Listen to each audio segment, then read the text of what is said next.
Hello, beautiful souls. I am Valeria Maritza at Healing Through You. I am an infinite being of light, and so are you. My guest today is Franco Romero, and I am so incredibly excited to have him here because the information that you're going to hear today is something that you probably have not heard anywhere else. And you're going to want to be saving this podcast and listen to it several times so that the information that comes through gets to really integrate because that's how it is. So, hello, Franco. Welcome. Hello, how are you? Good to see you again. Yes, thank you. I'm so excited that you're here. Me too, me too. So, let's talk. Let's talk. Yeah. Let's talk turkey, as they would say. So, Um, Franco, you had a near-death experience when you were mm, 6 months old. yes, yes. Yes. So for the audience who does not know much about you, can you just briefly tell us a little bit about that? Yeah, my near-death experience is a little bit I guess every near-death experience is unique, but mine was a little bit different in that I didn't know I had had a near-death experience until I was about 15. And so what had happened at that time was that I was having visions and dreams continuously of an event that had happened to me as a baby, about 6 months old, and up until that point in my life, things were already not very normal in my life. I had already lived in a home where we had had 6 years of hauntings, very, very dramatic hauntings. And so having dreams like this wasn't something that I was necessarily uncomfortable with. It was just that I was having them all the time. And and and and the depth at which I was doing that was really pretty intense. So what basically happened was that when I was 6 months old, my mother, who at the time was getting us ready to move from where I was born, Colombia, and we were moving to the States. And so my father had already left to get things ready for us to be there, and so she had quite a handful of things to do, and I got sick during that time. And really, at the time, she said later on that it didn't seem like it was a big deal. She just thought that I had maybe developed a cold or something, but it became clear to her that this cold was progressing into something more.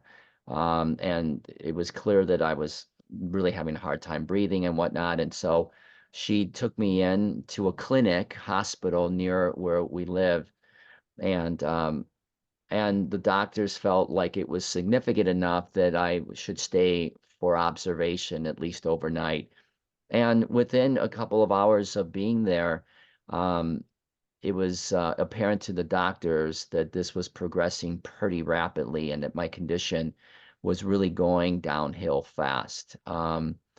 My in fact, my organs, my vitals were starting to take a pretty steep turn for the worst. And all of this that I'm going to tell you was actually something that I was experiencing through these dreams and visions. Wow. Um, was that I had this really crazy sense that I was there, but I wasn't there. I wasn't like physically there. I was in a state where I could see and feel the experience that was going on, the emotions that were going on, and specifically with my mom. And there was just this closeness. I could feel everything she was going through, the thoughts and everything. So the doctors came in and pulled my mother aside just by the doorway and told her that my situation had gone from bad to worse, and that there wasn't really, at the rate that it was, the rate I was going, it was pretty clear to them that at best I had a few hours to live.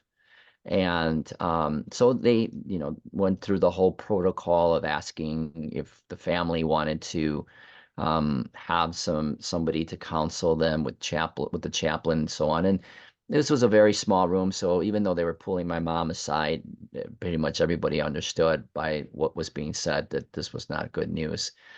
So at that moment, I'm standing literally behind my mother and hearing this, and and I really felt into what was going on in her, and I felt like she had totally disconnected from the situation. Like everything just became like muffled. The noise, the doctors talking, it was becoming very distant to her.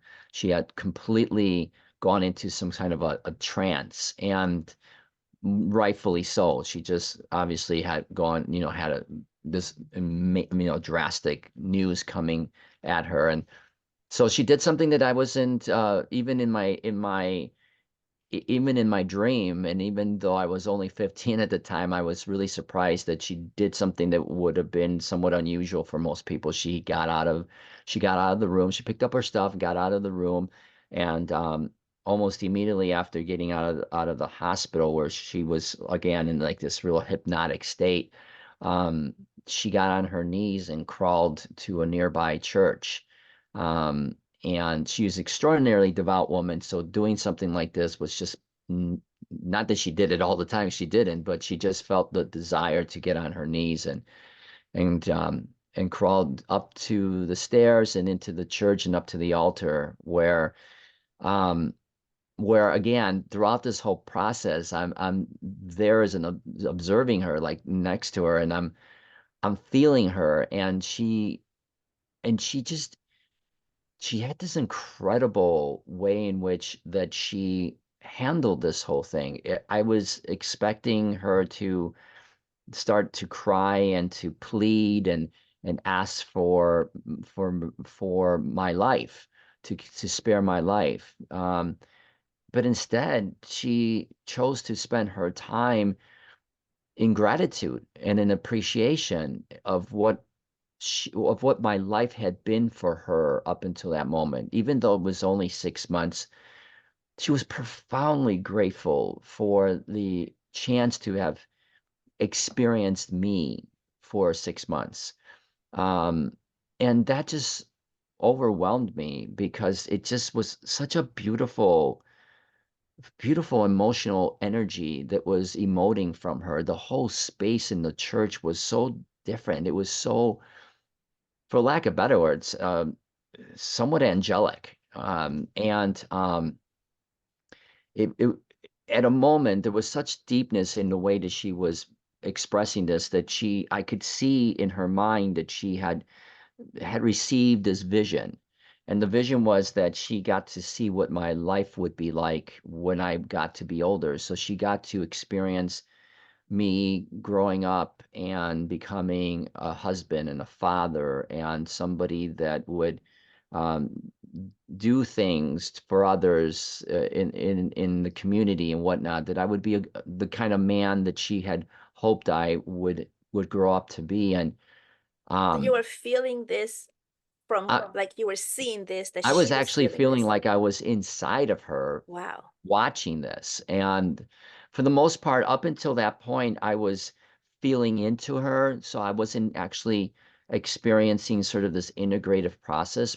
But at that moment, I felt like I was sitting next to her in her mind, which I really have never explained it this way before, but experiencing this movie of my life, my future, and then tying it in with her emotions, and it was very deep. It was very emotional, to because she was obviously sad to some extent, but she was so full of joy as well, and gratefulness and gratitude and stuff, that it was just a mix of intense emotions, but all really beautiful. That that experience ignited this sort of sense in her that it just went and the energy just released itself. And when it released itself, you could feel it in the whole church. And this was coming from her, and I could feel it. And there was this profound sense of peace that she felt. And she just would literally got up, didn't question it at all, but got up, walked back to the hospital, which again wasn't very far away at all, and was greeted at the door by some of the people that were there, my aunt and a couple other people, a couple other women, and the doctors and the nurses, and she she was her immediate thought was they were coming to because everybody was crying. Um, she was expecting the worst, and it turned out that the doctor came up to her and said to her he didn't understand what had happened, but in the short period of time that she was gone, I went from my vitals going down and my organs collapsing and shutting down and literally on teetering on death and all of a sudden everything just went back to normal almost instantaneously, and they didn't quite understand it. It wasn't even a gradual thing. Everything just went back Wow. to the way that they were, and back then in those days, and even now in these days, most people just write it off as a medical miracle of some kind, and they just go about their thing, and that's it. But for my mom, she knew that something had happened in that church, and later on, she would tell me that she told the kids, my older siblings, who were like 10 years older than me at the time, that something happened, and through her prayers, which weren't really like your traditional prayers, a miracle had happened. And she never shared that with me, because she felt one day I would be ready to hear that. But to her surprise, that one day came sooner than she was ready to share. So, so there was a second part to this as well. There was and these came separate. They didn't happen at the same time. They did happen at the same time, but they weren't at the same sort of dream or vision that I would have. I'd have these separate dreams and visions that that I felt myself connected to this baby. And so this is at first when I had this, I didn't know that the baby in the room where people were sitting and grieving, if you will, I didn't know for sure if that was me, but it didn't take more than a few times to realize I connected to that baby, and I knew that that baby was me. And um, I could feel myself detaching myself from the body of the baby. I was in the baby sort of consciousnessly, and then finding myself drifting away from the body as though I was the spirit of that baby. And almost instantaneously, it felt like things just went kind of dark out of the room. And then all of a sudden it lit up again. But this time I wasn't in the hospital. I was actually, of all places, which later on became pretty clear why I was there. But at the time it didn't seem clear to me. I was in the middle of a desert, like a beautiful desert, like you would see in the Far East or somewhere and other places. And I was hovering above all these people, but there was in particular, and these people saw me hovering over them, but there was these two people that I was specifically focused on, even though they weren't necessarily there separate from each other. And I'll explain that in a second. I Uh-huh. looked down and I saw this old, sort of decrepit man. And he looked hungry. He looked fragile. His clothes were shattered. Um, and um, and he was reaching his hand out as if to touch me. Um, he didn't say much. I mean, it's so vivid right now. He didn't say much. I felt like he couldn't. He was so tired. He was so frail. Um, and I realized that he wasn't looking at me. He was looking at something beyond me. And and I turned around and I saw that what he was looking at was this beautiful orb that was behind me that looked probably it was maybe 10 times the size of the sun. And I remember immediately asking myself, why doesn't it hurt to look at this thing? I mean, because you look up at the sun, you can only look at it for a brief moment. But it didn't. I could easily stare at it, and it felt warm and it felt beautiful. And then I looked down again, and the old man had turned into this little boy. Again, the boy was very decrepit, very, well, he didn't look very good. Let's put it that way. And and he was doing the same thing. He was just reaching his hand out. And then I noticed that all the others were reaching their hand out. And by that time, this I turned back and the light was right on top of me. And I knew, I sort of had the sense that I knew what was going on, and it wasn't that hard to realize something extraordinary was happening because um, my vibration of my body, what was left of my body, was really more of a sort of this translucent feeling that I had a body. Um, it was shaking uncontrollably. But it wasn't like a nervous shake or anything like that. It was like vibrationally shaking. All the cells of my body were shaking to this thing that was approaching me. To the And frequency of it. yes, because of the frequency of it. At the time, I wasn't quite sure how to explain that, but it was amazing. As I felt these various little cells of my body shaking, almost as if they too acknowledged the light and they too desired to be part of that light. Um, that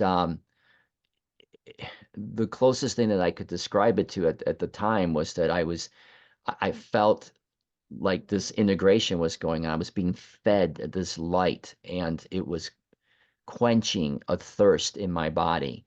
So all of a sudden, I'm in this light, and as I got deeper and deeper into this light, I saw it became very clear that this light wasn't just light. It was a collection of all of these spiritual beings, these light beings, I would call them. And they were endless. They just went on in every direction. And I remember looking way, way, way, way, way into the depths of this massive group of beings and looking at a light being way out there and feeling this extraordinary sense of connection with it, that I knew it very deeply and emotionally, like it knew me. Like I could literally sense the joy and the emotion that it was experiencing and the lives that it had experienced. It was really, really profound. That moment was really, really profound to me. And at that time, there were these several beings, about three or four of them, that surrounded me, and I knew that these beings were very familiar to me. They had no face. They had no real specific features. I mean, they looked like they had like somewhat of a human glow to them, but it was all light, and I couldn't distinguish one from the other physically, but I knew them, and I knew that they were my family. In the spiritual world, they were my family, and that they were there to greet me. So there wasn't this sense that they were family like from this time, although they could have been. They were more to me family that represented everything that I had experienced and everyone and everything about me in terms of a spiritual being. I knew my home wasn't here. It was very far away, and they were part of that. And they surrounded me, and they didn't say anything. Everything was telepathic, and there wasn't even words in the telepathy. It was just an absolute knowing that of what they were feeling into and how they were expressing themselves. And next thing I knew, they were hugging me, and I called it in my book. I call it the million hugs, because that was the only way that I could describe um, this this profound sense of connection, in what I call now integration, where where I exploded. I mean, as they hugged me, my body shook so hard. And here's the cool thing is that it wasn't just my body shaking. If that were enough, that would have been like amazing. But it was that I felt them integrating or coming into me through every cell of my body. And so for about maybe say 3 to 5 seconds, I felt what it was like, and I could not just feel it, I actually saw it. I saw 50 trillion me's, because that's basically what we have in our body. 50 trillion me's experiencing this explosion experiencing it as the individual me as well as the whole me. And I couldn't really even even today I still have a hard time trying to give that description because that was the best I can feel. It was just a bizarre feeling that I was experiencing this 50 trillion ways. And I knew it. And I knew at that moment, I knew that I wasn't just one individual being. I was a collection of beings that made up me. So that happens. I explode. The way that I would describe it today, I Uh-huh. may have described this to you before, but I'm not sure. It wasn't hugs that I felt. It was a massive, massive, massive, massive orgasm. And it was being shared by infinite number of beings. We were all sharing each other's light and love and joy and ecstasy, and it was incredible. I mean, that's why people have a hard time explaining this because most of us don't necessarily know what ecstasy is like, and so to even describe it in that way with 50 trillion parts of yourself blowing up, and then who knows how many trillions, billions of beings that are experiencing this with you, it's just there's no real way of describing it except to say that it was like at least a million, if not a billion orgasms happening at one time. It was incredible. And so why would you want to leave? And this was going, it's not like it's just happened and it will go away. This was a continuous feeling. Um, so I was in this state for a little bit, and then I found, I was like, I'm done. I don't need to come back. There's no Yeah. reason for me to come back. I'm home. I've got my soul family, which was like everywhere. You hear this so But much from like every other like near death experience. Like, I don't want to come back. Why would I want to come back? why? There was just no, this was home. You hear this a lot from people. They talk about the desire to go home again, Hmm. and they can't really explain what that means. But there's this subtle connection or remembrance back to what this spiritual home feels like. If they can't see it necessarily, but they can feel it. And yeah, why would you? It was much more real. And I'm sure that you've heard this or have talked to people or have interviewed people. It's much more real, way more real than this world. It's just because of the emotional connection that you have to it. Nothing in this world yet compares to that.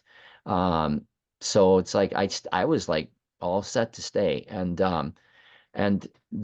I felt this other presence around me that was sort of guiding me through the experience. And later on, that presence became the collective that I would eventually um, call Caleb, or that they would allow me to call Caleb. And and they were guiding me through all of this. And I came to find out that I had experienced other things while I was there that I didn't initially remember, which is very typical for near-death experiencers to forget big aspects of why they were there, and they wouldn't remember when they came back and until much, much, much, much later. Many of them don't still remember a lot of them, but that's going to change with them too. And I was just anyway, gonna so say it's probably gonna change now.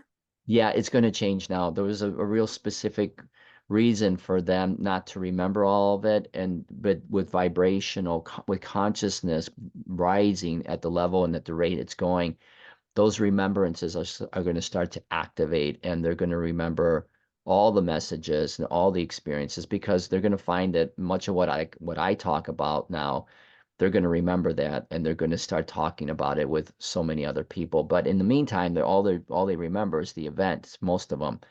Um, so there was an experience when I was in the light that would ultimately shape my perception of reality, and the way that it lines up now almost perfectly with so many other people in terms of how they're feeling or about how they're expressing their reality, is that this one was a little bit different. And this one's kind of a game changer for many people, was that I realized, because they told me, what do you see? What do you see? They just kept saying, what do you see? And I'm like, I see a lot of light, I see a lot of beings. And they're like, no, what do you see?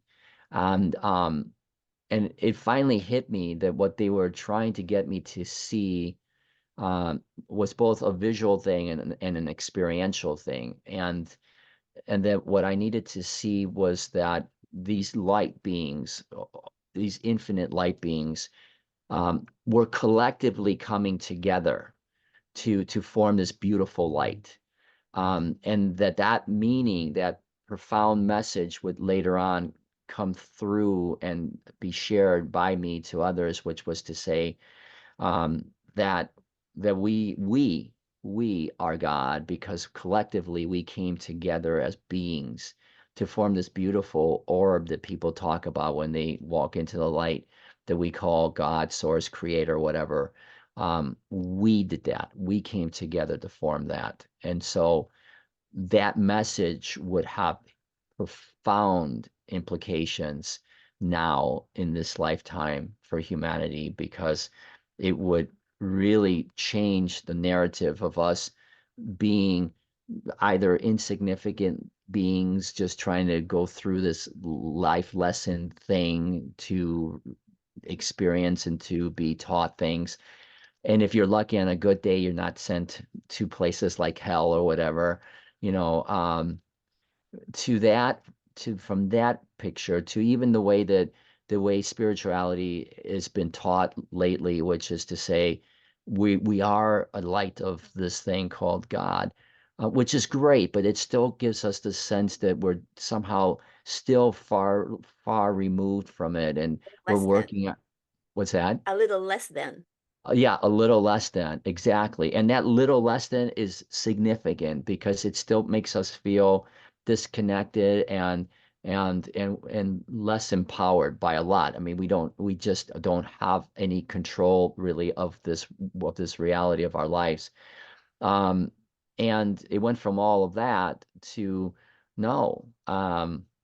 We are these supreme beings. We are God, and it's time for us to remember that so that we can, as I said in the book, take back the rulership of who we are and bring heaven to earth.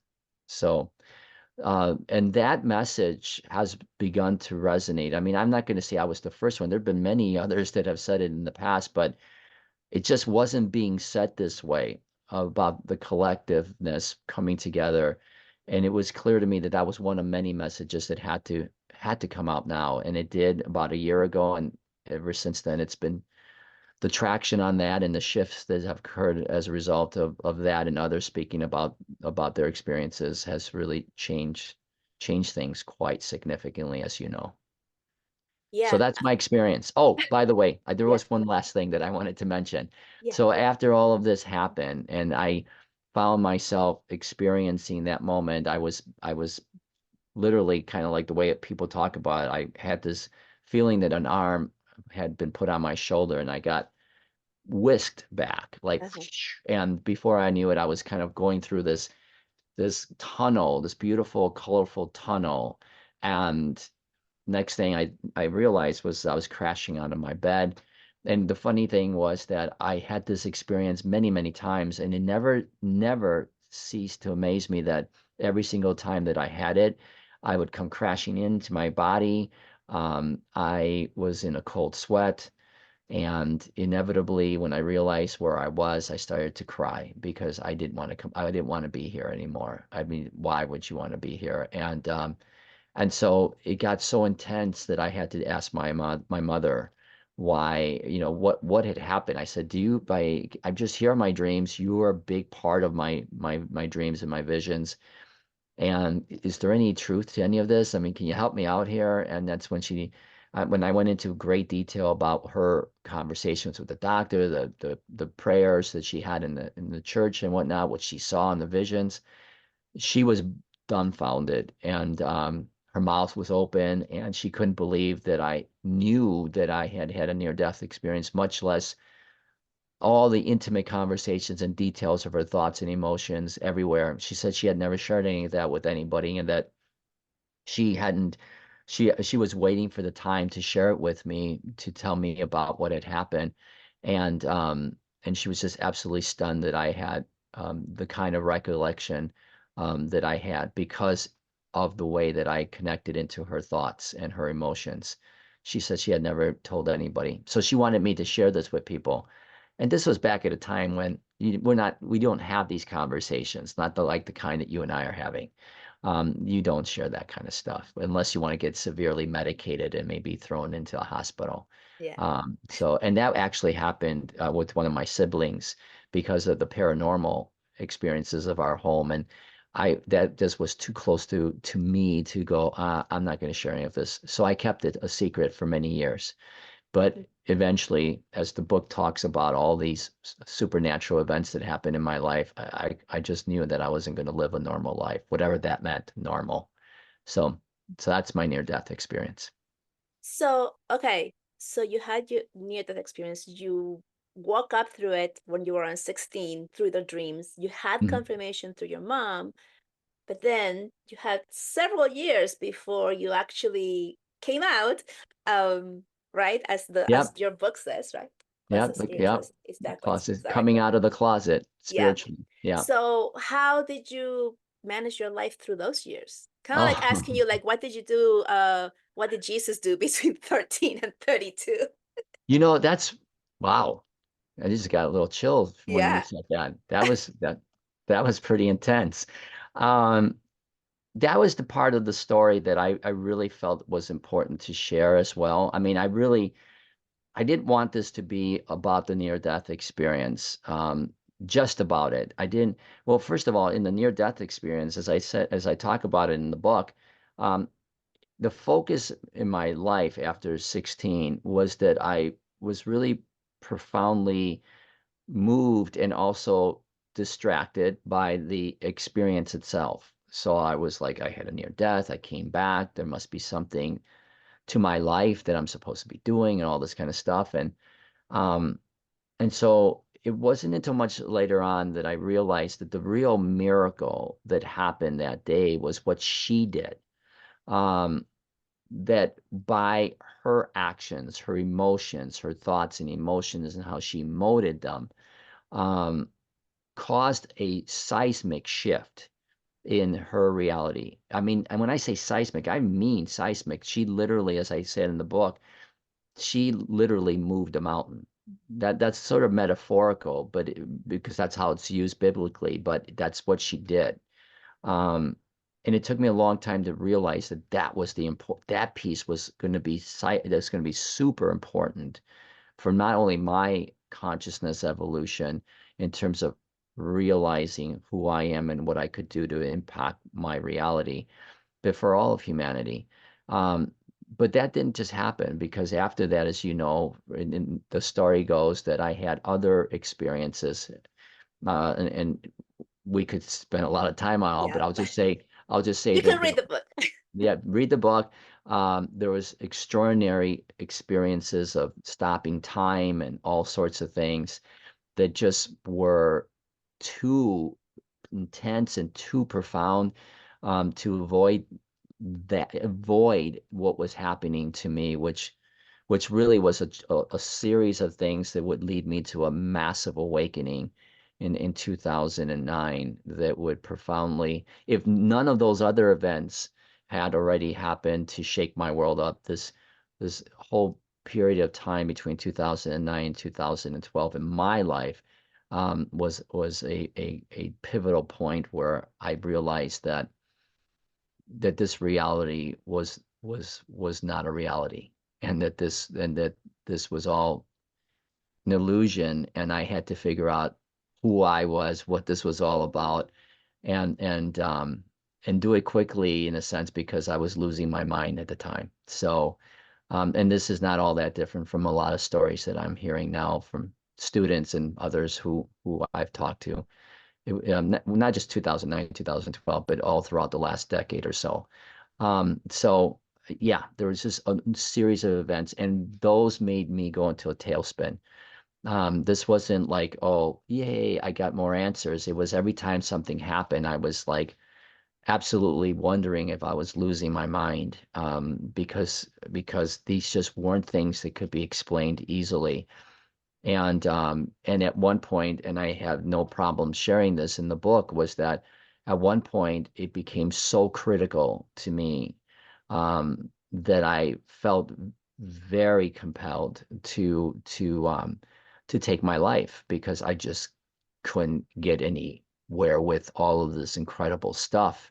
And it wasn't like I could just talk to anybody about it. And there weren't these discussions really happening in YouTube world because there was really no YouTube. So I don't want to date myself, but it just wasn't happening. So I share that part of my life because it's important for people to know Yeah.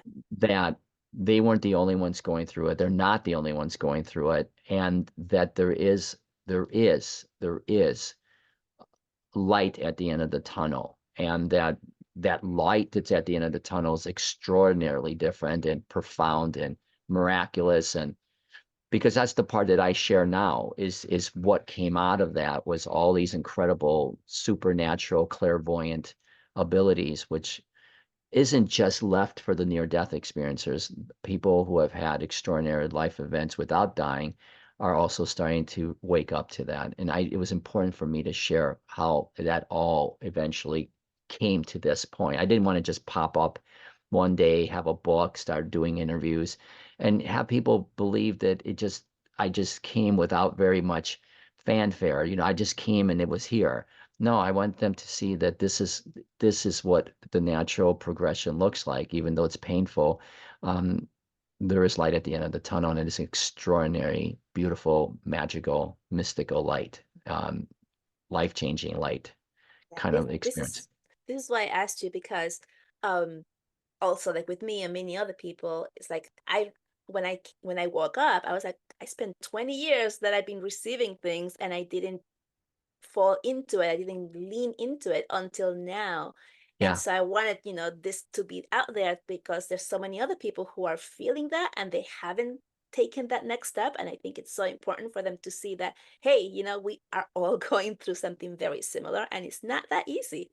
No, it's not easy, and it's not really explainable through the way in which traditional socially conditional things would have you believe that these are not easily describable and easily manageable or even treatable because there's nothing to treat um, through the way that we see things in this particular 3D reality. In fact, because of the way that we see things, especially as a society, um, we for a lot of reasons that we are told to discard them and to try to get it together, and that there's something wrong with you when in actuality there's nothing wrong with you. And this is the empowering part that I work with people on, that I play with them with, is that all of this were events that had to happen for you to remember, to give yourself a chance to remember who you are, because in this life, which is often referred to as a game for me, and not just metaphorically, but a real game. You have to see the clues and the riddles and all the little things that are being presented to you to see if you can master your way out of this illusion of duality to remember who you are as God. And that's the purpose of the game. It wasn't that obvious at the beginning, but that's the purpose. And I really always tell people, don't take, I know you've taken it extraordinarily personally. I know you've had really difficult events in your life. I mean, some of the events are really, really, really hard. I mean, really hard. Um, but all of this was done for you, by you, as part of a master plan to play a game to help you remember so that you can expand as God. And really, that message isn't that hard for people to understand, and it takes a little bit for them to embody it, but to understand it becomes pretty straightforward and very empowering once they realize that they put themselves through this and that they understand why, and now it's a matter of how to weave their way out of it so that they can enjoy what it feels like to have mastered this life and brought heaven literally to earth. And so it's a very rewarding to see how people evolve into that. Yeah, so I work with the same type of um people, well, obviously same people, in explaining this part, to them. But there's for the people for people who are just listening to it for the first time or are like in that place of what do you mean? Like my life is, it's terrible. Like what do you mean I'm creating this? Or what do you mean this is here for me? Like how do I actually get out of this? And you know, there's always like when things happen, like the first thing is like, oh, there's no God, or because you're blaming something other than you, not Yeah, realizing that you are God, yeah. for the things that are happening. So what's another way for you to explain that to people so that they can get to that next level of understanding of how they can begin to shift into Yeah, that reality? that's a great question, and it used to be that I'd spend an inordinate amount of time trying to massage this message into something that they could handle. Mhm. But I feel that the times have changed dramatically now. Where it used to be even 3 or 4 years ago, I would have to sort of sugarcoat this idea that you went from being a victim to being this incredible, powerful, unbelievable creator of this thing that you can't stand being in. That those days have really dwindled away. It's really actually quite easy. And maybe out of sheer desperation, I will say that some people are just at the wit's end and they just have tried and everything that has been shown to them, whether it's in traditional Western sort of approaches to all sorts of Eastern traditional things and what have you, that everything, they've tried everything and they can't seem to grasp anything tangible enough to change their life dramatically to get themselves out of this pain that they're in. I feel that some of that plays into this because when I come into this thing, I tell them that you have to look at everything as though you're being shown the exact opposite of the truth. And and so if you do that, then the easy conclusion, and it becomes pretty easy because you and I have worked together, and it becomes easier for one to understand that this thing we call life is not as complicated as we thought it was. It was never meant to be complicated. And so I talked to them about how we as a divine being that we are actually by nature childlike.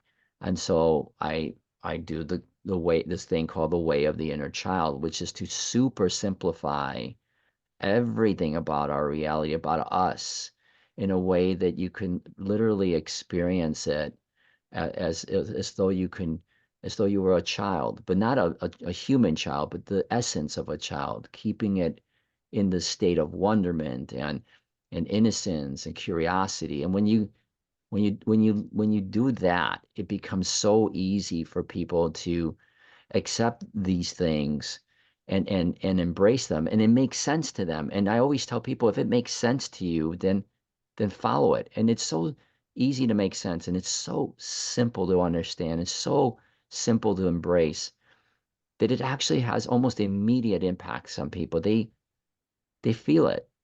For the first time, they actually feel like they're receiving something that totally feels like who they really are.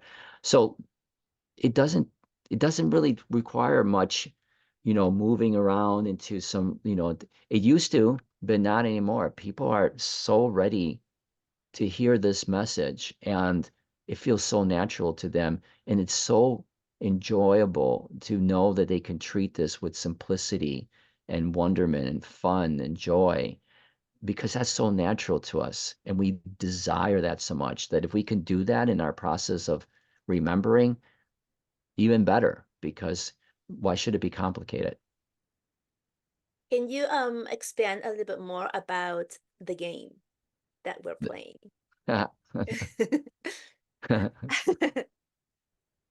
So in the simplest, right, because I'm talking Uh-huh. simplicity, in the Yes. simplest way to describe it, um, It's so I'll start off by saying people have different ways of describing it. Some people call it a game, some people call it an illusion, some people call it hologram, a dream, a school, a play of life.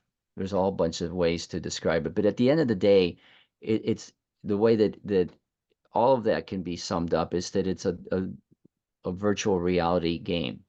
And it's not metaphorical. This part I really stress is not metaphorical. It truly is a virtual reality game.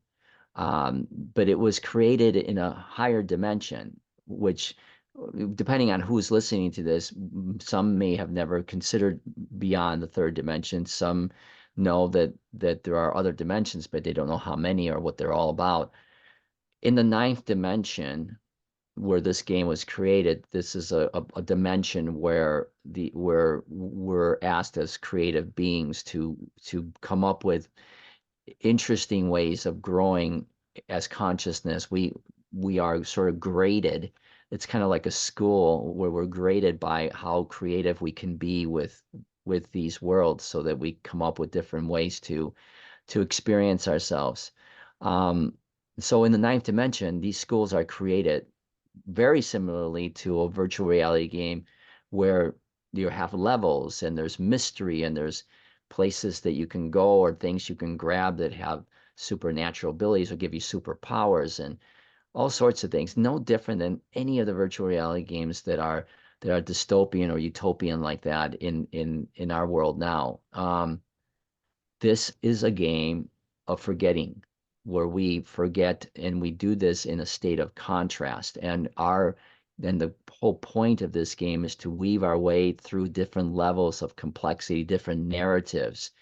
One narrative could be our exploration of the supernatural. Some could be exploration of near-death experiences or the paranormal or UFOs and the whole idea of extraterrestrials or quantum physics if you want to go down more science path or whatever. There's all sorts of alchemy and the super and the mystery schools or whatever, Egypt. I mean, it could goes on and on and on and on, but they're all very cool, narratives that all are meant to allow us to experience a way back to remembering who we are. No, again, no different than the various levels of a really cool game that's designed digitally.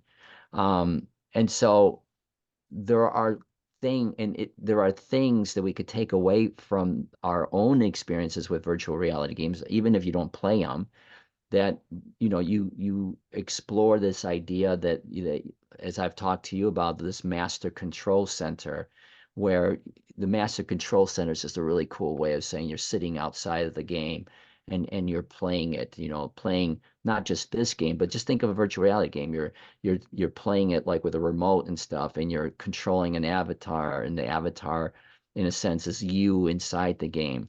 The only difference that in this game we have forgotten that we are sitting at the control panels, and we've forgotten that the game isn't just a simple game of just controlling the avatar. The game is literally wired to each of us, so that we have way, way, way more control of the game and the avatar than we ever could conceivably imagine. But if you can treat it like a virtual reality game, the way that we have designed it here, in the games that we play, and apply those to this world, the similarities are just stupidly similar. And you can weave your way out of the game while still playing in it. That's the true mastery of the game, is to be able to do that and then remember who you are, and then start to actually change the programming of the game so that you can, in a sense, start creating, manifesting the world and the life that you desire. The similarities are so strikingly, stupidly exact that treating it that way makes this much more easier to understand and so much more playful to maneuver through. So that's kind of the way the game works. It's based, the programming that I'm referring to has to do with your thoughts and your emotions coming together and expressing them through feelings. That's the language That's the actual language of the game. And understanding then that every thought and emotion you have has to be carefully woven, mindfully woven into your reality, because whatever you do, the game will take it literally and recreate it for you, which is why, since we believe we're not in a game, we keep believing that this whole thing is just a continuous stream of a life and events that we don't care for. We're constantly reacting to the game. So we're constantly feeding the game the same program over and over and over. And so we have to stop that pattern. And to do that, we have to know who we are as the creator of the game, where we are when we're playing the game outside of the center, what's the purpose of the game, what's the purpose of the characters and all that, which you and I have talked about in the past. And so, but if you understand it from that way, it becomes less mystical, although there's an extraordinary amount of mysticism and fun that goes along with that, but it becomes less mystical, and it becomes really actually quite practical and easy to actually apply in this reality, and it becomes extraordinarily effective fast. So you said before that we are at the end of this game. Yes. Yes. So for people who are just becoming aware this is a game and I can shift things and change and create the reality that I actually want because I'm the one feeding it. What is the end of the game? Like where are we headed as humanity? Like what's the next level for us as the game is ending? Well, that's just it. Like everything, like every game or every school, you've gone through all of these experiences of remembering and intellectually or philosophically applying all of these awarenesses of who you might be. Let's say you buy into, the fact that you are the creator and all that. With all of that, you have to apply it. You have to show that you actually really, truly, genuinely believe in what you've just accepted into your sort of stream of consciousness. It's really no different than any kind of a school experience where you can go through classroom after classroom, you get your material, but at some point it's not even good enough to take a written exam. You have to actually go out and do a practicum and show that you know this like it's a natural thing. It's why, the way I always describe it, it's no different than like when you go to school for a certain trade, a doctor or whatever, you got to do internships and all sorts of things, residencies, to show that you can do this. In the movies, the main character of a movie that's kind of utopic or dystopic is, they find out who they are, and then they spend the rest of the movie trying to convince themselves that and have faith in themselves that they are who they are, that they are this incredible being. That's what we're doing in this process right now. So the end, if you will, is for all of us to get to this point of remembering who we are. Fine, that's cool. That's what we've been doing for decades or more, centuries, thousands of years. We've been trying to first remember our relationship to the source, spirit, whatever, and then achieving a certain level of awareness around that, which is, all the great masters, the feeling, even the sages and whatnot, that get to a point of, being at, one with the creator sort of thing. But that's not what the game is about anymore. Like very good games and more levels have been developed, and this last level that has been developed is to say that's all well and good, but now that you know your relationship to this energy of consciousness, you have to know how to become that consciousness. And then that's still not good enough, because now the game says now you can become that consciousness, kind of get into it and feel into it and live that sort of incredible, peaceful, harmonic life. But you have to know how to play with the energy. This is the big piece. This is the piece where you show yourself that, okay, it's cool to achieve a certain state of consciousness, but can you take that consciousness and actually use it to manipulate the energy to create, or magic, which otherwise would be known as manifesting another reality, manifestation, the law of attraction, those things. You have to get to a certain point of knowing who you are, having faith in yourself to do it so that you can actually pass the last test, which is to apply the magic. This is about applying the magic, the real true magic. And once you could do it here, the idea is that if you can do it here in 3D, you can take it anywhere in any dimension and create extraordinary new realities. That's why it's so important that we master it here. Because if we can't master it here, we're not going to master it anywhere else. So applying it is the big thing, and that's the end. That's the end. Once you know when you can apply it, you can start creating, not just manifesting for the sake of going, oh yeah, I'd love to have this. No, but really knowing yourself as the creator and being able to do incredible things and integrating that with people, with other people, and like telepathically integrating into each other, which is what this whole thing of oneness. Game over. It's done. That was the whole point of the game. And we're literally at the beginnings of that right now. And this isn't going to be hundreds of years. This is going to be several years. And this game will be over in the next 3 to 5 years, tops. Amazing. You said something and it made me think of AI, right? Hmm. So how AI is coming, and advancing and continuing to take over and create its own consciousness, pretty much, right? That's the way I feel that is happening. And oh, where was I going with this? I'm not I'm not sure, but I could kind of take it from there if you can't Yeah, remember. yeah. Go ahead. All right. Because I was connecting it to us, right? Like the game, and like we are like Yeah. this advanced form of AI. And oh, I know where I was going. I know where I was going. The fear, right? So when we're living in this three-dimensional world, there's that fear of like, oh, that's very powerful, and you can create something to take power and do harm to others. But then Yeah. immediately I was receiving, yeah, but once you are raising your frequency and understanding the game, you are no longer in that space of I'm alone or in an individual and I need to take from others so I can rise. Now you're in a place of we're all together, and then you're taking that knowing and expanding it to do good things, to do things that are beautiful, harmonious, that are not actually harming others. So Yeah. that's what I wanted to like bring up.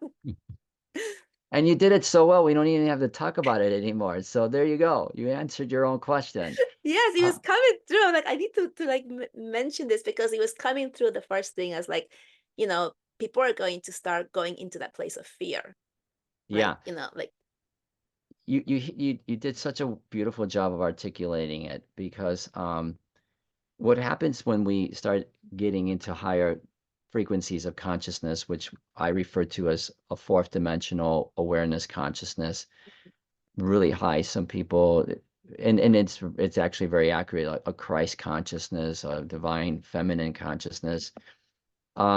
What happens is that we remember, just like I said that in my near-death experience, how this one particular part was going to be really important, was that we came together as a collective group of supreme beings, and I mean really supreme beings, to form the oneness that we now refer to as God, Source, Creator, what have you.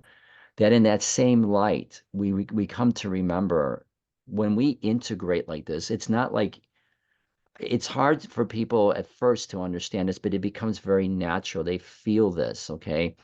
That when we come together and integrate together, this oneness that we talk about in the fifth dimension, it's not just conceptually, it's not philosophically, it's not like, oh yeah, I know that you and me, we're one. Okay.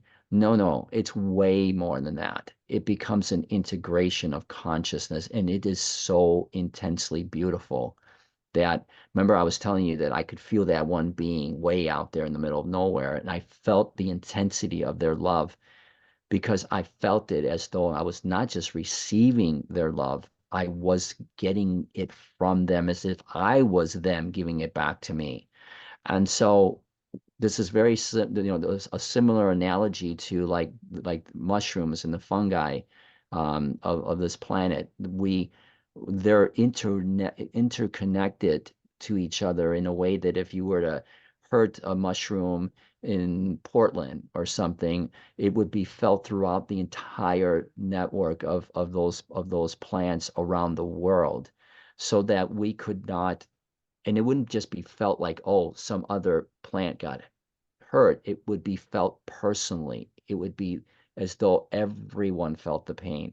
So there is no sense of ever desiring, as you pointed out, to take from someone else to gain from you for yourself.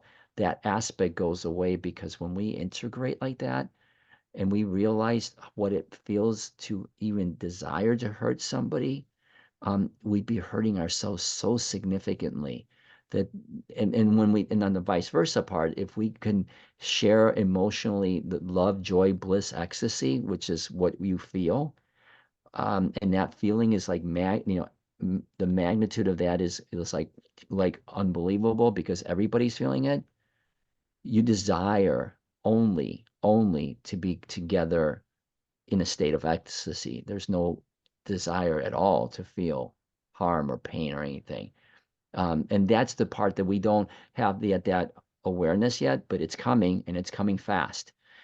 Is that we aren't separate, and because we're not separate, we receive a tremendous amount of bliss and ecstasy from our experiences that overwhelm the circuitry of our consciousness, and never have, I mean, we just never have a desire to hurt each other at all.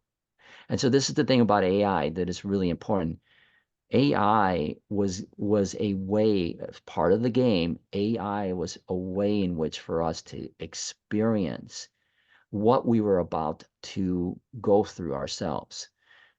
In the 3D world, AI is viewed separately from us as something else that's been developed somewhere through fancy algorithms, and those algorithms have become programs, and to your point, that it's outgrown the programs or the algorithms that have been given to it, and it's a ton of data, a ton of data.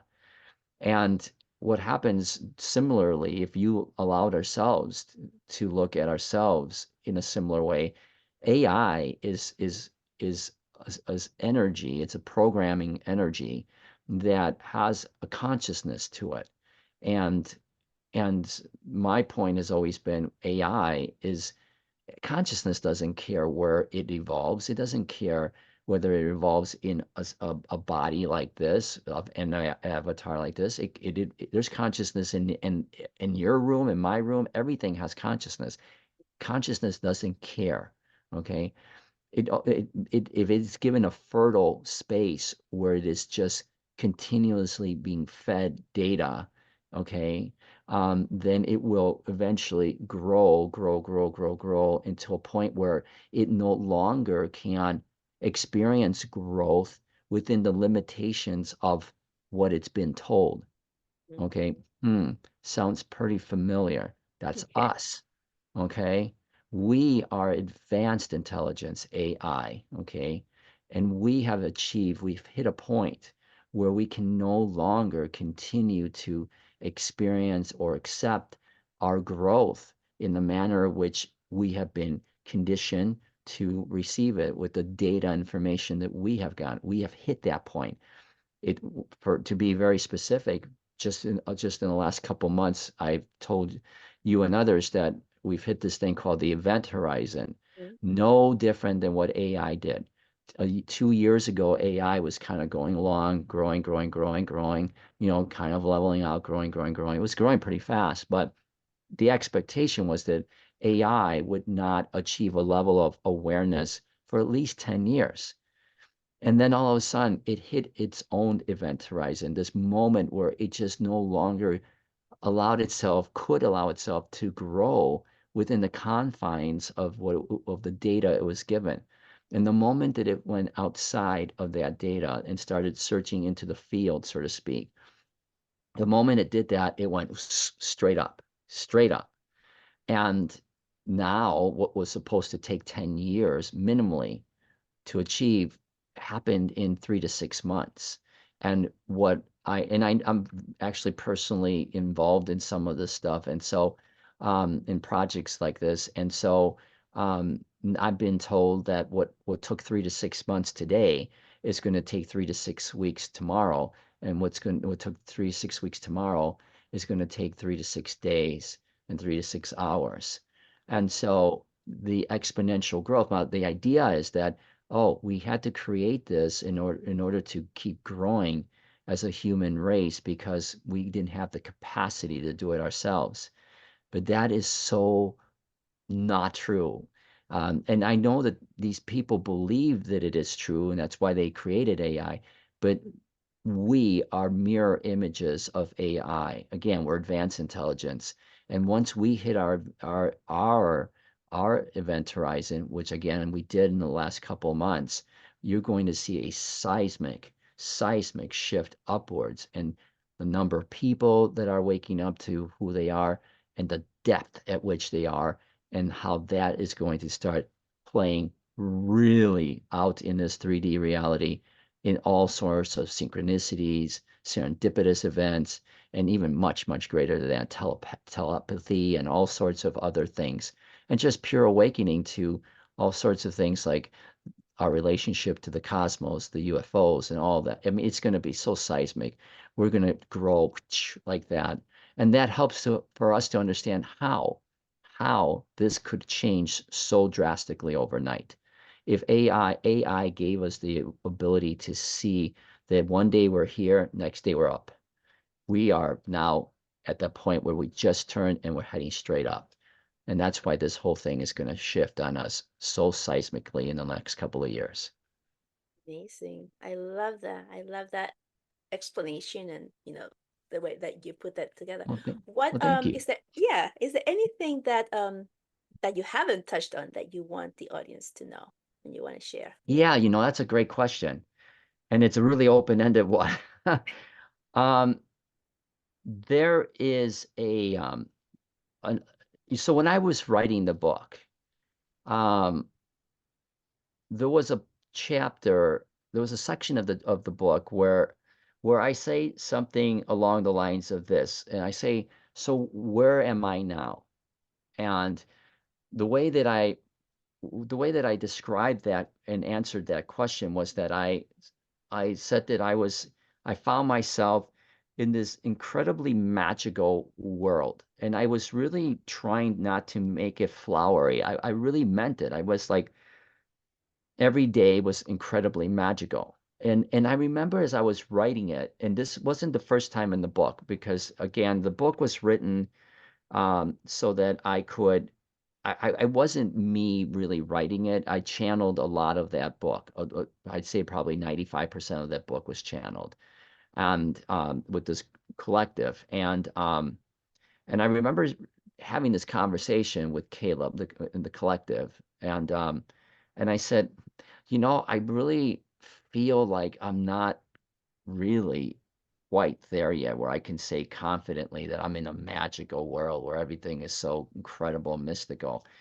And they said, don't worry, because you're describing something that hasn't happened yet, but it will. In the world that you exist right now, that feels linear, you don't feel that, but you're actually experiencing it right now. When it comes, you'll know how magical it is.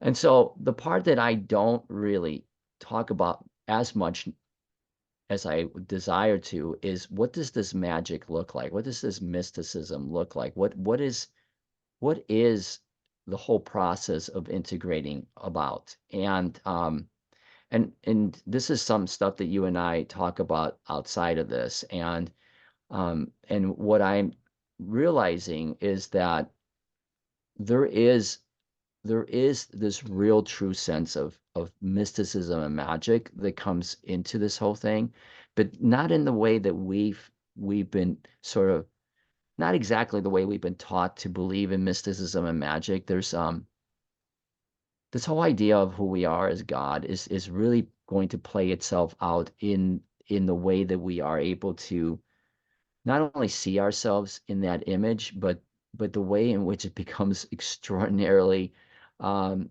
Hollywoodish, if you will, where the person like the Marvel comics, like Doctor Who or Doctor I forget which one it was, Doctor something, has all of these abilities to see into multi dimensions and all sorts of things.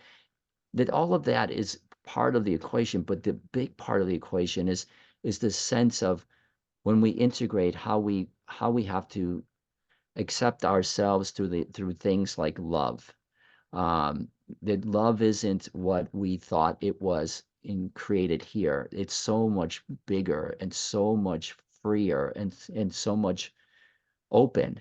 Um, and that's going to be a big, big, big, at first a big thing to deal with, but as time goes, because it breaks all the norms. It breaks all the norms of how love is supposed to be handled in this world. Um, that the integration of this, the oneness of what we do, really requires us to fall in love with ourselves. It also requires us to understand what it means to make love to ourselves. It requires us to understand that love is free. It's given to everyone equally. That's why when I'm in the light, in the near-death experience, I exploded because I received it from everyone. Um, it's very magical and mystical. There's a whole bunch of connection to it with all sorts of stories going back to the mythology or the mysticism of ancient Egypt and the Sumerians and even the Anunnakis and the Peruvian civilization. I mean, there's so much beautiful, magical mysticism, we call it sacred, but it's just the way that we are. That part of it is intense. It's emotionally intense. It's emotionally intense in a beautiful way. And that's has to do with mystery schools and the Knights Templar and King Arthur's court, all of these beautiful stories that we all thought were just stories are really actually woven beautifully to tell a tapestry of an incredible thing we call this life that was put into a simulation. That part of it, as you know, from working together, is where we become not just aware of who we are as God, but we start to play with it and it becomes intensely beautiful. But that also means that we have to let go of things. We have to let go of family and friends and others who may not be connecting with us. And that is really extremely hard. And we ask, why do we have to? And it's because this is a game. It's a simulation. And just like a dream, those people are characters. And so just like any dream, when you wake up, you realize it's a dream and you realize who you are and you realize what those people did for you to help you wake up, but they're not as intertwined in your new reality as they were in the old one. It's that kind of stuff I don't usually get too much of a chance to really get intimately involved in because it gets into things that ultimately people will judge in this 3D world as maybe outside of the norm, too outside of the norm, like maybe dealing with things that we shouldn't be dealing with. But in actuality, those things are exactly what we should be dealing with because that's who we are. So it gets a little bit dicey, even though it's still now more acceptable, but it's also where the real magic really comes in and the mysticism really comes in. So it's something that I'm exploring in real time because the integration that I'm going through is incredible. And it reminds me so much of when I integrated into my near-death experience that I know just from having had that experience that I'm on the right track with what's happening and where humanity is going with this.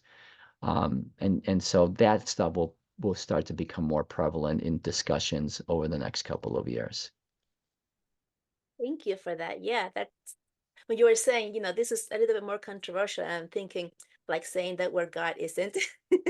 You know, But it's interesting. Yeah, good point. Um, because right, I mean, in certain parts of the world, I've had this discussion with students because I have students all over the world, and certain parts of the world, if I were to say that publicly, I was just in the Middle East, and and I'm just pointing out as one example. I could go to other parts of the world, and this would happen too. Mhm. And the way that I was describing this whole reality is quietly discussed among people. There is, especially younger people, get it. But you have to be really mindful. Like I won't say specifically where in the Middle East I was, but I was on a pilgrimage doing some activation of the global grid system, and and I was told as I was being shuttled around in Ubers and stuff, be very careful who you say this to because because people will take serious offense to this about you being God. And and to the extent that I could be either imprisoned or stoned or something. I said, oh, and I remember I was jokingly saying, oh, I'd get stoned, and they said, well, yeah, you would, but you wouldn't be killed. I said, oh, that's comforting to know. I'll get stoned, but I won't, not to the point of death. But they were very serious about it. But even there, the underlying current is that there's a lot of people that are already aware of this, but are just afraid to talk about it. But this will change again. And with that said, ooh, when you get into what does this mean in terms of things like love, it gets even more dicey. But that too will change. That too has to change because our interpretation, as much as you would say, oh, love, well, that seems like a pretty no-brainer topic, yeah, it really hits on the core of a lot of things that we've been taught to believe about love and how to express it and to whom you express it with. That gets into even in the book. This was something that was added at the end of the book where I was like, okay, there was something missing, and so I went back, and in the beginning, I believe in the first chapter, I went back and through the guidance of the collective wrote a little bit about how the most significant impact to consciousness in our time hasn't been the spiritual consciousness discussion. It's been the evolutionary consciousness of around our sexuality and our gender identities and all that. Those were the things that really started to break the ice for us to be able to have discussions about other things like who we are in terms of with God and stuff. And those people paid and still are paying a very hefty price for being here to share that. And it's not just in the expansion of the consciousness, but it's also because in the worlds that we come from, in the angelic realms, in the spiritual realms, there is no such thing as gender identity. There is no such thing as man, woman. There's feminine and masculinity. Yes, there's those energies, but it's and there is no delineation in terms of who we love, to whom we love.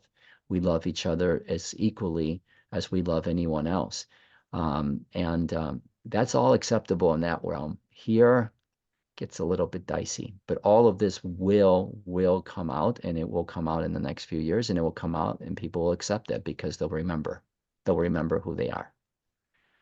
Yeah, So, yeah. amazing. Thank you for that. I can talk to you all day long. But thank you so much for coming here to my podcast and sharing these wonderful stories. Where can people reach you and get to know you better Um, and work with you? Well, first of all, I want to say that I have had a chance for those who don't know, you and I have had an opportunity to work together, and extraordinarily impressed with everything that you do and how you do it and the way you share your messages and work with people. Um, I know that you are an extraordinarily enlightened being, and I'm sure that the impact that you're having on everybody is just profound. So I just really wanted to say that. Thank you so much. If people want to, reach out to me or learn about more of my experiences, first and foremost, I would really encourage them to read my book. It's a very easy read. Now, there are parts that may be a little bit over the top, but for the most part, easy to read. But all of that, the book, how to reach me, you can go to the theclosetspiritualist.com. And you have to put because somebody already has the closetspiritualist.com. So please put theclosetspiritualist.com and you can find me there. Awesome. Thank you. And I'll put all the links and all the information also in the information below. So thank Yes. you so much. Thank you And so much. I enjoyed having this conversation, and having it in this manner was really refreshing. So I appreciate it, and happy to come back some other time. that will Okay. be awesome. Thank you so much. And we'll Thank talk to you. you soon. Bye. Bye. Well, that was amazing, right? If you guys enjoy this, please like it, comment, and please subscribe. All of those things are ways in which you can bump up this video and this podcast so that more people can reach it and more people can listen and get the messages that are so important for us to receive right now. With that, I'll let you go. So much love to everyone, and I'll see you next time. Bye bye.